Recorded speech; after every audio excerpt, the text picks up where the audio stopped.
Hello everyone, আসসালামু আলাইকুম। Welcome back to my channel Nilu cooking house. আজকে আমি গরুর মাংসের বিরিয়ানি রান্না করে দেখাবো। প্রথমে 1 কেজি গরুর মাংস আমি কেটে ছোট টুকরো করে ধুয়ে নিয়েছি। তার মধ্যে টক দই দিয়ে দিব আধা কাপের মতো।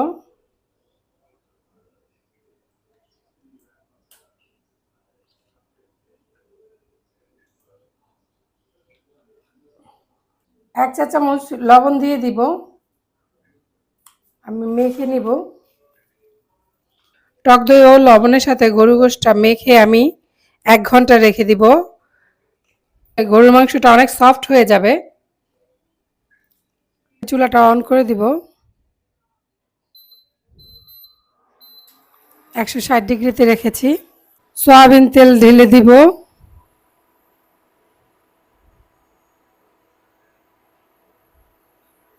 1.5 কাপ পেঁয়াজ কুচি নিয়েছি, এটা বেরেস্তা করে নিব।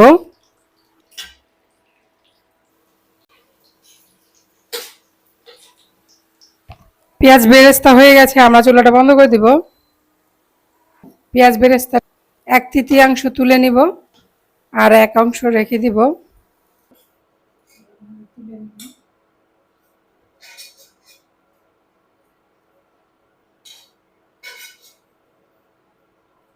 এক চা চামচ চিনি দিয়ে দিব পেঁয়াজ বেরেস্তার মধ্যে।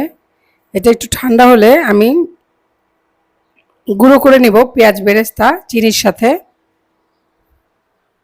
এখন অবশিষ্ট এই পেঁয়াজ বেরেস্তার মধ্যে ম্যারিনেট করে রাখা টক দই ও লবণ দিয়ে গরুর মাংসটা আমি দিয়ে দিব। বিসমিল্লাহির রহমানির রহিম।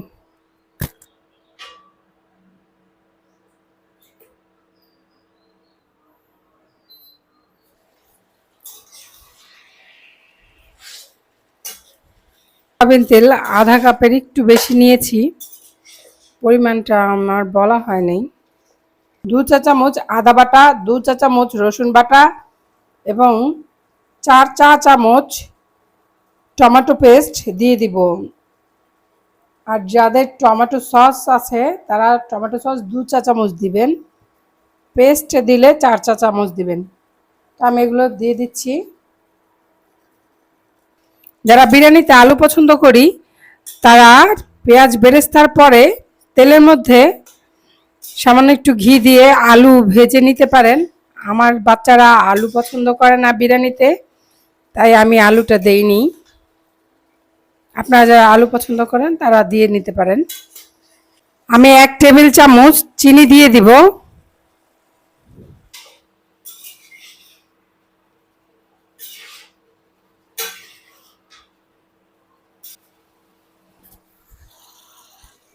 আমি ঢাকনা দিয়ে ঢেকে রান্না করব এখন। ঝোলটা শুকিয়ে আসলে আমরা খেয়াল রাখবো যেন লেগে না যায়। ঝোলটা একবারে শুকিয়ে আসছে, আমি চুলাটা বন্ধ করে দিব। আমরা রাঁধুনি বিরিয়ানি মশলা দিয়ে দিব অর্ধেকটা, আমরা পুরোটা দিব না। বাকি অর্ধেকটা রেখে দিয়েছি।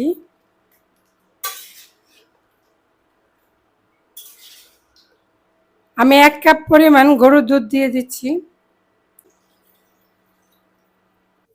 চুলাটা এবার অন করে দিব।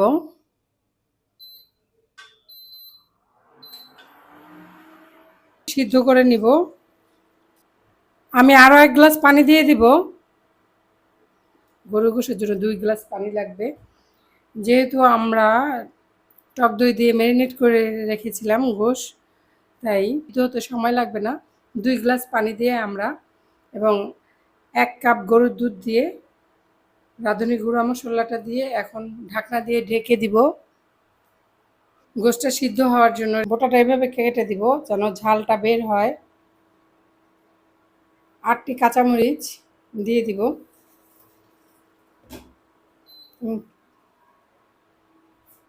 ঢাকনাটা উঠিয়ে নেব। মাঝখানটা খেয়াল রাখবেন যেন মশলা লেগে না যায়।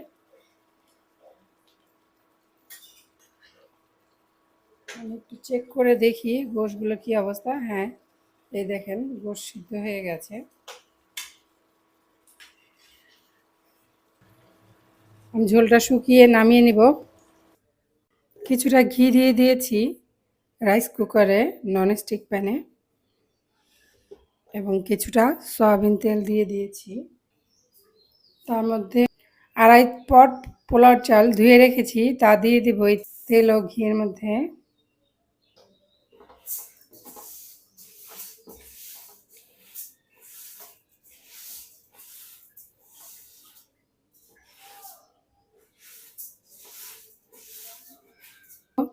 চালটা আমরা একটু ভালোভাবে ভেজে নিব।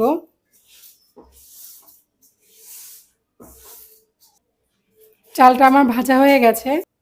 চাল যা নিব তার দ্বিগুণ পানি নিব। যেহেতু আড়াই পট পোলার চাল নিয়েছি, আমি 5 পট পানি ফুটিয়ে নিয়েছি, তা দিয়ে দিব।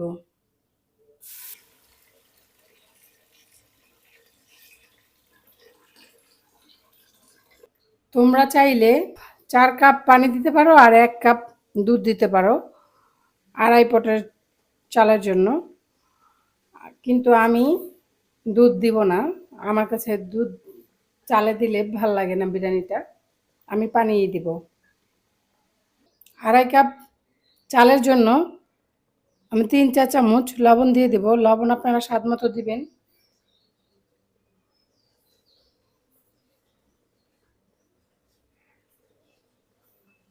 আমি একটু নেড়ে লবণটা চারিদিকে মিশিয়ে ঢাকনা দিয়ে ঢেকে দিব। গরু গোশটা একদম ঝোল শুকিয়ে তেল উপরে চলে আসছে, তারপর নামিয়ে নিয়েছি।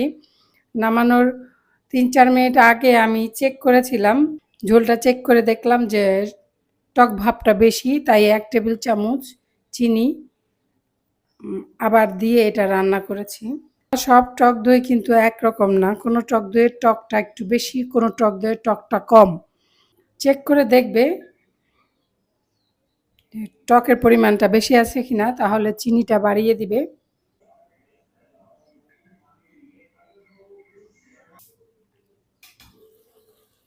এখন আমি বাকি বিরিয়ানি মশলাটুকু ছড়িয়ে দিয়ে দিব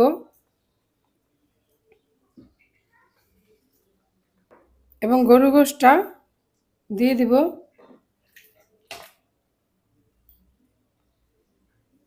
পেঁয়াজ বেরেস্তাগুলো ছড়িয়ে দিব, যেটা চিনি দিয়ে মেখে নিয়েছিলাম।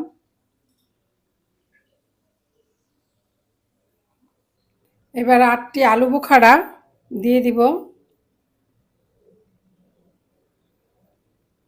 এবং কিছুটা কিশমিশ দিয়ে দিব।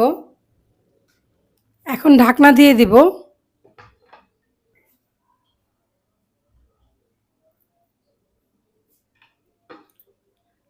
ঢাকনাটা উঠিয়ে এখন আমি নেড়ে দিব এগুলো।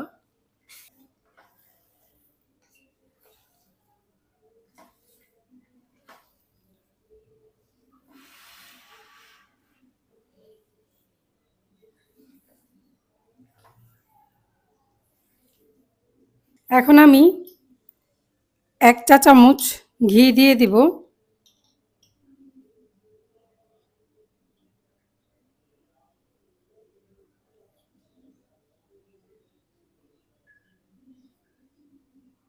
ঘিটা ভালোভাবে মিশিয়ে আমরা সার্ভিং বলে বেড়ে নিব।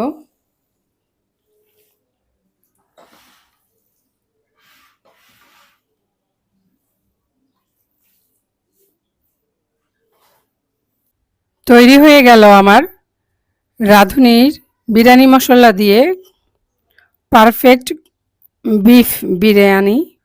আমার রেসিপিগুলো যদি ভালো লেগে থাকে তোমাদের, তাহলে অবশ্যই একটি লাইক দিবে এবং আমার চ্যানেলটিকে সাবস্ক্রাইব করে আমার চ্যানেলটির পাশে থাকবে।